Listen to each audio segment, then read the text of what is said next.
প্রিয় শিক্ষার্থীরা, আসসালামু আলাইকুম। আশা করছি সবাই ভালো আছো। আমি ফারজানা খান মজলিস আজ তোমাদের পড়াবো অর্থনীতি, নবম অধ্যায় বাংলাদেশের গুরুত্বপূর্ণ অর্থনৈতিক প্রসঙ্গ নিয়ে। আজকে পড়ছি অনুধাবনমূলক প্রশ্ন। প্রশ্ন 1, অর্থনৈতিক উন্নয়ন বলতে কী বোঝায়? অর্থনৈতিক উন্নয়ন বলতে এমন একটি চলমান গতিধারাকে বোঝায় যা কতগুলো শক্তির সংযোগ, যার ফলে জনগণের মাথাপিছু আয় ক্রমাগত বৃদ্ধি পায়।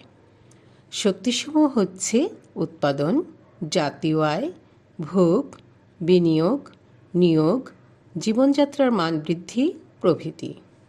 অর্থনৈতিক উন্নয়ন হলে বুঝতে হবে প্রবৃদ্ধির সাথে অর্থনৈতিক অবস্থার গুণগত পরিবর্তন হয়েছে।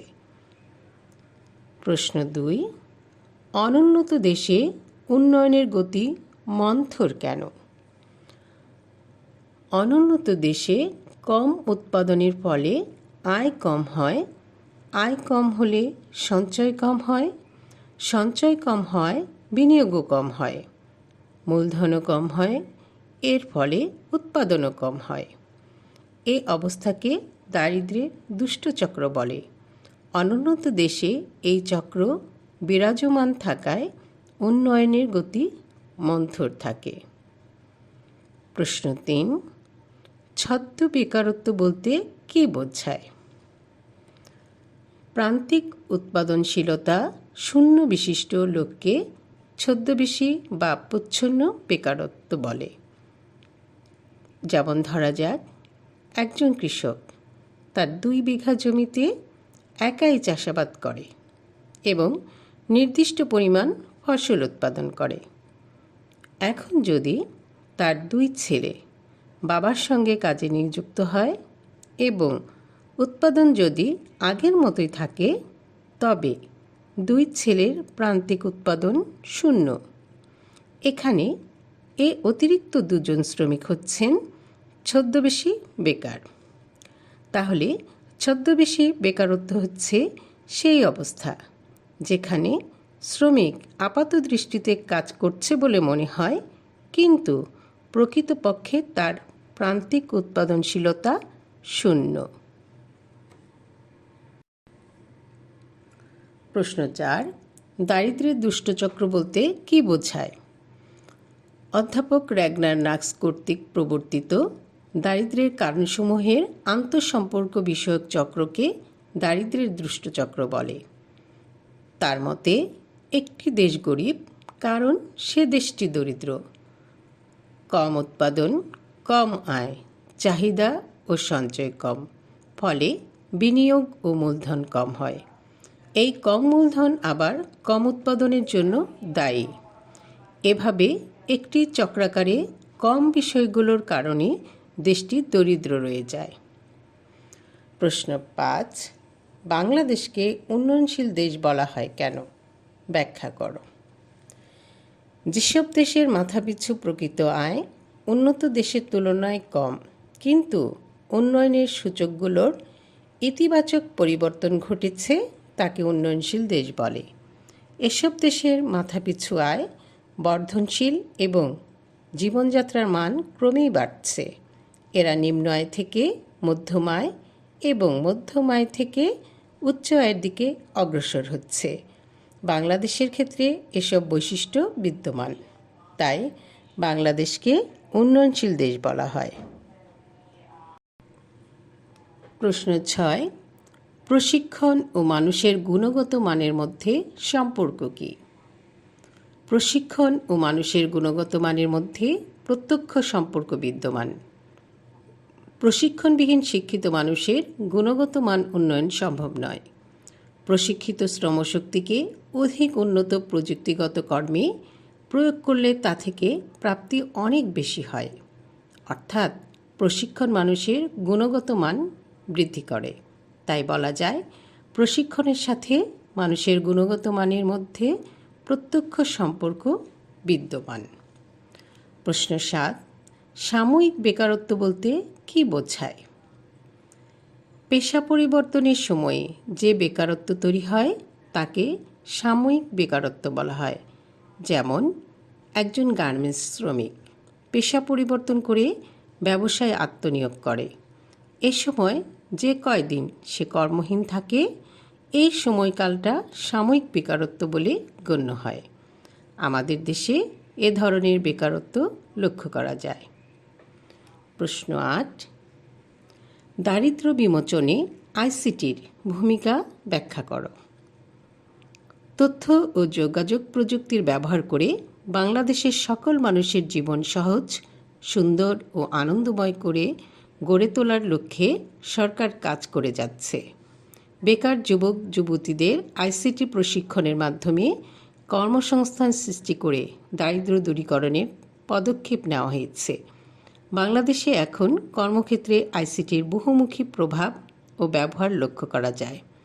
আইসিটি নিজেই নতুন নতুন কর্মক্ষেত্র সৃষ্টি করছে। হার্ডওয়্যার, সফটওয়্যার থেকে শুরু করে ওয়েবসাইট নির্মাণ, রক্ষণাবেক্ষণ ইত্যাদি এখন নতুন দক্ষ কর্মীদের জন্য একটি বিরাট কর্মক্ষেত্র। আউটসোর্সিং করে এখন অনেকেই বাংলাদেশের জন্য মূল্যবান বৈদেশিক মুদ্রা অর্জন করছে। তাই বলা যায় দারিদ্র্য বিমোচনে আইসিটির ভূমিকা অপরিসীম। প্রশ্ন ৯, মৌসুমি বেকারত্ব বলতে কী বোঝায় ব্যাখ্যা করো। প্রাকৃতিক কারণে গ্রামীণ কৃষি শ্রমিক কিংবা অন্য কোনো কাজে নিযুক্ত শ্রমিকেরা বছরের কোনো নির্দিষ্ট সময়ে বেকার থাকতে পারে।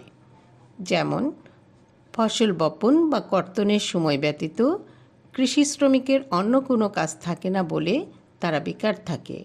একে মৌসুমি বেকারত্ব বলা হয়। প্রশ্ন ১০, খাদ্য নিরাপত্তা কার্যক্রম ব্যাখ্যা করো। খাদ্য নিরাপত্তা কার্যক্রম হলো যে কার্যক্রমের দ্বারা মানুষের বেঁচে থাকার জন্য স্বাভাবিক খাদ্যের নিশ্চয়তা বিধান করা হয় তাকে বোঝায়। দারিদ্র্য নিরসনে খাদ্য নিরাপত্তা অত্যন্ত গুরুত্বপূর্ণ। খাদ্য নিরাপত্তা নিশ্চিত করার জন্য বাংলাদেশ সরকারের খাদ্য ও দুর্যোগ ব্যবস্থাপনা মন্ত্রণালয়ের অধীনে কাজের বিনিময়ে খাদ্য কর্মসূচি VGF কর্মসূচি চালু রয়েছে। প্রশ্ন ১১, দারিদ্র্যের দুষ্টচক্র ধারণাটি ব্যাখ্যা করো। বাংলাদেশের অর্থনৈতিক উন্নয়নের অন্যতম অন্তরায় দারিদ্র্যের দুষ্টচক্র। অনুন্নত দেশে কম উৎপাদনের ফলে আয় কম হয়, আয় কম হলে সঞ্চয় কম হয়, সঞ্চয় কম হয় বিনিয়োগও কম হয়, মূলধনও কম হয়, ফলে উৎপাদনও কম হয়। এ অবস্থাকে দারিদ্র্যের দুষ্টচক্র বলে। অনুন্নত দেশে এ চক্র বিদ্যমান থাকায় উন্নয়নের গতি মন্থর থাকে। প্রশ্ন ১২, বাণিজ্যিক উৎপাদনের জন্য কৃষিকাজ বলতে কী বুঝছো? যে কৃষিকাজের দ্বারা কোনো কৃষিজাত পণ্য মুনাফা লাভের আশায় উৎপাদন ও বিক্রয় করা হয় তাকে বাণিজ্যিক উৎপাদনের জন্য কৃষিকাজ বলে। অধিক উৎপাদনের জন্য বাণিজ্যিক উদ্দেশ্যে কৃষিকাজ পরিচালিত হয়। এই কৃষিকাজ এমনভাবে পরিচালিত হয় যাতে উৎপাদিত পণ্য বাজারে বিক্রয় করে মুনাফা অর্জন করা যায়। বাণিজ্যিকভাবে উৎপাদিত কৃষি পণ্যই মানুষের চাহিদা পূরণে মুখ্য ভূমিকা পালন করে। প্রশ্ন ১৩, উন্নয়নশীল দেশের যে কোনো একটি বৈশিষ্ট্য ব্যাখ্যা করো। উন্নয়নশীল দেশের বেশ কিছু বৈশিষ্ট্য রয়েছে। এর মধ্যে উল্লেখযোগ্য একটি বৈশিষ্ট্য হল উন্নয়নের বিভিন্ন স্তর। উন্নয়নশীল দেশসমূহ উন্নয়নের বিভিন্ন স্তরে অবস্থান করছে। কোনো কোনো দেশ শিল্প ও বাণিজ্যে দ্রুত উন্নতি করছে, যেমন চীন, ভারত ও মালয়েশিয়া। আবার কোনো কোনো দেশে উন্নয়নের গতি খুবই মন্থর, যেমন আফ্রিকার অনেক দেশই উন্নয়নের ক্ষেত্রে গতি খুবই মন্থর। প্রশ্ন ১৪, দক্ষ প্রশাসন কিভাবে দেশের উন্নয়ন করতে পারে? দেশের যে কোনো উন্নয়নের জন্য দক্ষ প্রশাসন জরুরি। উন্নত দেশ সবসময় মনে রাখে যে সুষ্ঠু ও দক্ষ প্রশাসন উন্নয়নের জন্য প্রয়োজনীয় শর্ত। অর্থনৈতিক, সামাজিক, রাজনৈতিক, শিক্ষা ও সংস্কৃতি প্রতিটি ক্ষেত্রে স্থিতিশীলতা বজায় রাখার জন্য উন্নত দেশ প্রশাসনিক দক্ষতার উপর বিশেষ নজর রাখে। সুষ্ঠুভাবে আইন প্রয়োগ, জনগণের প্রতি শ্রদ্ধা ও সুবিচার করার মাধ্যমে দক্ষ প্রশাসন দেশের উন্নয়ন করতে পারে। প্রশ্ন 15, মানব সম্পদ উন্নয়নের জন্য প্রশিক্ষণ জরুরি কেন? জনসংখ্যার যে অংশ শিক্ষা ও দক্ষতার প্রেক্ষিতে শ্রমশক্তিতে পরিণত হয় সে অংশকে মানব সম্পদ বলে। আবার উপযুক্ত শিক্ষা, প্রশিক্ষণ, স্বাস্থ্যসম্মত বাসস্থান, চিকিৎসা সেবা ইত্যাদির মাধ্যমে মানুষের কর্মক্ষমতা ও দক্ষতা বৃদ্ধির প্রক্রিয়াকে মানব সম্পদ উন্নয়ন বলে। বাংলাদেশের জনগণের কর্মদক্ষতা ও গুণগত মান বৃদ্ধি করার উদ্দেশ্যে মানব সম্পদ উন্নয়নের জন্য সুষ্ঠু প্রশিক্ষণ ও পরিকল্পনা প্রণয়ন করা জরুরি। প্রশ্ন 16, দারিদ্র্য বলতে কী বুঝছো? দারিদ্র্যের সঠিক সংজ্ঞা নির্ধারণ করা কঠিন, তবে কতিপয় শর্ত সাপেক্ষে দারিদ্র্যের ধারণাকে স্পষ্ট করে তোলা সম্ভব। যে দেশের জনগণ পরিবর্তিত পার্শ্ব পরিবেশের সাথে সামঞ্জস্য বিধানে সক্ষম নয়, প্রতিকূল প্রকৃতি যেমন বন্যা, খরা, সম্পদের অপ্রতুলতা এবং সম্পদের অসম বণ্টন ও অসম উপার্জনের সুযোগ সুবিধা রাখে, এ অবস্থাকে দারিদ্র্য বলে। অর্থাৎ দারিদ্র্য বলতে সেই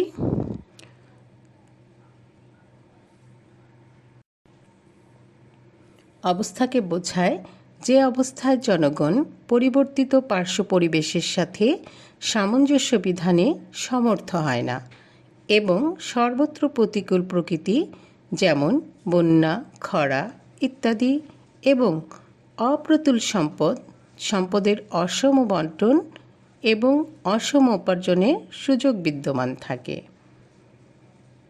প্রশ্ন 17, অর্থনৈতিক প্রবৃদ্ধি কি উন্নয়নের অংশ? বুঝিয়ে লেখো। অর্থনৈতিক প্রবৃদ্ধি উন্নয়নের একটি অংশ।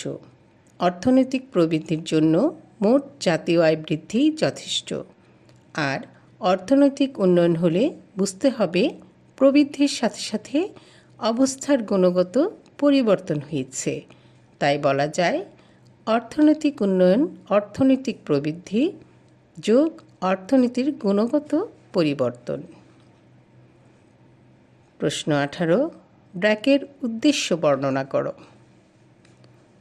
1972 সালে প্রতিষ্ঠিত বাংলাদেশের সর্ববৃহৎ বেসরকারি ক্ষুদ্র ঋণদানকারী সংস্থা হল BRAC, Bangladesh rural advancement committee.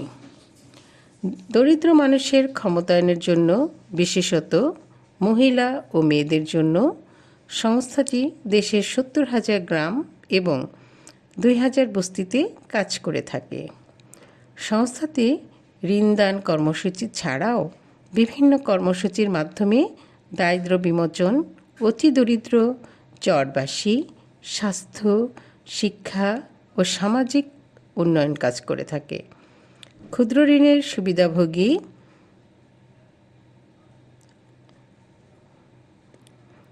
খেয়াল করবে, ক্ষুদ্র ঋণের সুবিধাভোগী 71,14,726 জনের মধ্যে মহিলার সংখ্যা 87%। প্রশ্ন 19, অর্থনৈতিক প্রবৃদ্ধির ধারণাটি ব্যাখ্যা করো। কোনো নির্দিষ্ট সময়ের ব্যবধানে একটি দেশের মোট জাতীয় উৎপাদন ও মাথাপিছু আয় বৃদ্ধি পেলে তাকে অর্থনৈতিক প্রবৃদ্ধি বলে। অর্থনৈতিক প্রবৃদ্ধি দ্বারা শুধুমাত্র জাতীয় আয়ের পরিমাণগত পরিবর্তন ঘটে, উৎপাদন কাঠামোর কোনো গুণগত পরিবর্তন ঘটে না। মিসেস হিক্সের মতে অর্থনৈতিক প্রবৃদ্ধি বলতে অধিক উৎপাদন কাঠামোর কোনো গুণগত পরিবর্তন ঘটে না। মিসেস হিক্সের মতে অর্থনৈতিক প্রবৃদ্ধি বলতে অধিক উৎপাদনকে বোঝায়। অধ্যাপক জে সুম্পিটারের মতে অর্থনৈতিক প্রবৃদ্ধি একটি অব্যাহত ধীর প্রক্রিয়া। এ প্রক্রিয়া ধাপে ধাপে এগোতে থাকে। এভাবে জনসংখ্যা ও সঞ্চয় হারের সাধারণ বৃদ্ধির মাধ্যমে কোনো অর্থনীতির দীর্ঘকালে ক্রমিক এবং স্থির পরিবর্তন সাধিত হলে তাকে অর্থনৈতিক প্রবৃদ্ধি বলে। প্রশ্ন 20, বাংলাদেশের যে কোনো দুটি সামাজিক নিরাপত্তা কর্মসূচির বর্ণনা দাও। নারী, শিশু, প্রতিবন্ধী সহ সকল সুবিধাবঞ্চিত জনগোষ্ঠীকে উন্নয়নের মূলধারায় সম্পৃক্ত করতে তাদের উদ্দেশ্যে সামাজিক নিরাপত্তা বেষ্টনী কর্মসূচি গ্রহণ করেছে। বাংলাদেশের দুটি সামাজিক নিরাপত্তা কর্মসূচির বর্ণনা নিচে দেওয়া হলো। 1. নগদ অর্থ সহায়তা কার্যক্রম। বাংলাদেশ সরকারের সমাজকল্যাণ মন্ত্রণালয়ের অধীনে কিছু বিশেষ নগদ অর্থ সহায়তা কার্যক্রম চালু আছে। এসিড দগ্ধ ও শারীরিক প্রতিবন্ধীদের পুনর্বাসনের জন্য ক্ষুদ্র ঋণ কার্যক্রম, অসচ্ছল প্রতিবন্ধীদের জন্য ভাতা ইত্যাদি এ ধরনের কার্যক্রম। 2. আত্মকর্মসংস্থান সৃষ্টির লক্ষ্যে ক্ষুদ্র ঋণ কার্যক্রম। বাংলাদেশ সরকারের বিভিন্ন মন্ত্রণালয়ের অধীনে আত্মকর্মসংস্থান সৃষ্টির উদ্যোগ নেওয়া হয়েছে। ক্ষুদ্র ঋণ সরবরাহের ব্যবস্থাও করা হয়েছে এই কার্যক্রমের আওতায়। প্রশ্ন 21, দারিদ্র্য বলতে কী বোঝায়? দারিদ্র্য বলতে এমন এক অবস্থাকে বোঝায় যেখানে মানুষের মৌলিক চাহিদাগুলো পূরণ হয় না। অন্যভাবে বলা যায়, জীবনযাত্রার ন্যূনতম মানের জন্য প্রয়োজনীয় সম্পদের মালিকানা ও ব্যবহারের অধিকার হতে বঞ্চিত মানুষের অর্থনৈতিক, সামাজিক ও মানসিক অবস্থাই দারিদ্র্য। প্রশ্ন 22, সামাজিক নিরাপত্তা বেষ্টনী বলতে কী বোঝায়? সামাজিক নিরাপত্তা বেষ্টনী একটি কর্মসূচি যেখানে সুবিধাবঞ্চিত জনগোষ্ঠীর সামাজিক অবকাঠামো উন্নয়নের একটি মৌলিক চ্যালেঞ্জ। সামাজিক সুরক্ষা ও ক্ষমতায়নে বিভিন্ন বিভাগ বা মন্ত্রণালয়ের আওতায় মোট 64টি কর্মসূচি বাস্তবায়িত হচ্ছে। এ সমস্ত কার্যক্রমের মধ্যে রয়েছে নগদ প্রদান কার্যক্রম, খাদ্য নিরাপত্তা, ক্ষুদ্র ঋণ ইত্যাদি। প্রশ্ন 23, মানব সম্পদ বলতে কী বুঝছো? জনসংখ্যার যে অংশ যখন শিক্ষা ও দক্ষতার ভিত্তিতে শ্রমশক্তিতে পরিণত হয় তখন তাদেরকে মানব সম্পদ বলে। অর্থাৎ কোনো দেশের ভূমি ও মূলধনকে বস্তুগত সম্পদ এবং শিক্ষায় দক্ষ ও কর্মক্ষম শ্রমশক্তিকে মানব সম্পদ বলে। উপযুক্ত শিক্ষা, প্রশিক্ষণ, স্বাস্থ্যসম্মত বাসস্থান, চিকিৎসা সেবা ইত্যাদির মাধ্যমে মানুষের কর্মক্ষমতা ও দক্ষতা বৃদ্ধির মাধ্যমে মানব সম্পদের উন্নয়ন সম্ভব, যা অর্থনৈতিক উন্নয়নে গুরুত্বপূর্ণ অবদান রাখে। প্রশ্ন 24, প্রবৃদ্ধি কি উন্নয়নের অংশ? ব্যাখ্যা করো। অর্থনৈতিক প্রবৃদ্ধি উন্নয়নের একটি অংশ। অর্থনৈতিক প্রবৃদ্ধির জন্য মোট জাতীয় আয় বৃদ্ধি যথেষ্ট। আর অর্থনৈতিক উন্নয়ন হলে বুঝতে হবে প্রবৃদ্ধির সাথে সাথে অবস্থার গুণগত পরিবর্তন হয়েছে। তাই বলা যায় অর্থনৈতিক উন্নয়ন সমান সমান অর্থনৈতিক প্রবৃদ্ধি যোগ অর্থনীতির গুণগত পরিবর্তন। প্রশ্ন 25, স্বনির্ভর বাংলাদেশ সম্পর্কে বর্ণনা করো। স্বনির্ভর বাংলাদেশের আত্মপ্রকাশ 1975 সালে। শুরুতে কৃষি ও বন মন্ত্রণালয়ের সাথে একটি সংযুক্ত সেল হিসেবে কাজ করে। বেসরকারি সমাজ উন্নয়নমূলক সংস্থা হিসেবে তৃণমূল জনগোষ্ঠীর আর্থসামাজিক উন্নয়নে কাজ শুরু করে 1985 সালে। আত্মকর্মসংস্থানের লক্ষ্যে সকল রাষ্ট্রায়ত্ত ব্যাংক এবং PKSF-এর মাধ্যমে বিভিন্ন কর্মসূচির আওতায় শুরু থেকে ডিসেম্বর 2018 পর্যন্ত 2256.66 কোটি টাকা 17 লক্ষ বিত্তহীন ঋণ গ্রহীতাকে ঋণ হিসেবে বিতরণ করেছে। তাহলে আমরা আজকে আমাদের অনুধাবনমূলক প্রশ্নগুলো দেখেছি। আমি আশা করব তোমরা ভালো করে প্রশ্নগুলো দেখবে, মূল বইটি ভালো করে পড়বে, তাহলে তোমরা সম্পূর্ণ পড়াটা সম্পর্কে ভালো করে জানতে পারবে। এখন যেহেতু তোমাদের এসএসসি প্রস্তুতি চলছে, আমি প্রথমে তোমাদেরকে জ্ঞানমূলক অনুধাবনমূলক প্রশ্ন দিচ্ছি, তারপর আমি বহু নির্বাচনী প্রশ্ন দেব, সৃজনশীল প্রশ্ন নিয়ে আলোচনা করে দেব, যাতে তোমরা প্রতিটি পড়া ভালো করে বুঝে পরীক্ষায় অনেক ভালো করতে পারো। তোমাদের সংক্ষিপ্ত সিলেবাসের পড়া মনোযোগ দিয়ে পড়ো, ভালো করে পড়ো, বুঝে পড়ো। তুমি সবসময় বুঝে পড়লে উত্তর ভালো করে দিতে পারবে, ফলে তুমি নিজেও জানবে, ভালো নম্বরও পাবে। তোমরা ভালো থেকো, সুস্থ থেকো। আল্লাহ হাফেজ।